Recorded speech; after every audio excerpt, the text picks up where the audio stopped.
Sir இப்போ நம்ம ஒரு தீவன பயிர் பக்கத்தில் நின்றுட்டு இருக்கோம். ஆக்சுவலி இது கிட்ட இருந்து பார்க்குறது வந்து பார்த்தீங்கன்னா கிட்ட இருந்து பார்த்தாலும் தூரத்துல இருந்து பார்த்தாலும் இதோட ஹைட்டுக்கு இதோட கலருக்கு வந்து பார்த்தீங்கன்னா ஒரு கரும்பு தோட்டத்தில் இருக்கிற மாதிரி இருக்காங்க இல்லைங்களா? ஆமாங்க சார். இந்த தீவனத்தை பற்றி சொல்லிடுங்க. இது என்ன வகையான தீவனம், எங்கிருந்து ஃபர்ஸ்ட் இது கண்டுபிடிக்கப்பட்டது, எத்தனை % புரோட்டீன் இருக்கு, நம்மகிட்ட இது விற்பனைக்காக இருக்கா இந்த கரண் அப்படின்ற முழு தகவல் சொல்லிடுங்க சார். இந்த பில்லு விற்பனைக்காக நம்மகிட்ட ரெடியாக இருக்குங்க சார். சரிங்க. இது வந்து கன்னியா நாட்டில் தயாரிச்சிருக்காங்க.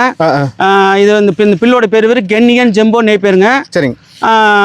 இதில் புரோட்டீன் எடுத்துக்கிட்டால் 16% 24% இருக்குங்க சார். அதாவது 90 நாளுக்குள்ள. சரிங்க. அதுக்கு 90 நாள் மேலான இப்போ % முன்ன பண்ண மாறி வரலாங்க. சரிங்க. அதான் இளம்பில்லில் தான் எல்லா மாடு ஆடு மாடு எல்லாத்துக்கும் நல்ல சத்தான பொருளுங்க. இது எவ்வளோ ஹைட் வருங்க? ஹைட்டுன்னு எடுத்துக்கிட்டா இப்போ இருக்கிறது இப்போ 10 அடி ஹைட் இருக்குங்க. சரிங்க. அதாவது ஒரு 5 மாதம் 6 மாதத்துல 20 அடி ஹைட் வரலங்க. 25 அடி ஹைட் உரிய வருங்க. 25 அடி ஹைட் உரிய கன்ஃபார்மாக வரும். இவன் இப்போ உலகத்திலே இந்த பில்லோட வளர்ச்சி எந்த பில்லுமே இல்லைங்க. Okay okay super. இப்போ நாமளே போன வருஷம் இது அமெரிக்கன் 5G போட்டிருந்தோம். அது 12 அடி 15 அடி தான் சொல்லியிருந்தோம். இப்போ இது பில்லு கண் கூட நாங்கள் பார்த்துருக்கோம். எங்கள் தோட்டத்தில் இப்பயே இருக்குங்க.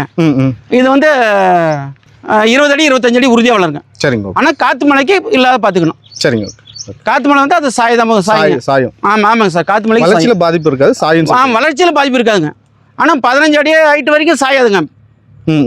ஆனால் 20 அடி 25 அடியெல்லாம் அந்த அளவுக்கு. அந்த 20 அடி 25 அடி நம்ம விட போகிறது இல்லைங்க. ஏதாவது விவசாயிங்க வந்து நம்ம இன்னும் தோட்டம் எக்ஸ்டெண்ட் பண்ணணும் அப்படி விதைக்க விடக்குள்ள அந்த வளர்ச்சி வளருங்க. Okay okay. ஆனால் இளம்பில்லாம் அறுத்து போடக்குள்ள மாட்டுக்கு உண்டான சத்து கிடைக்குங்க. சரிங்க. ஓகே.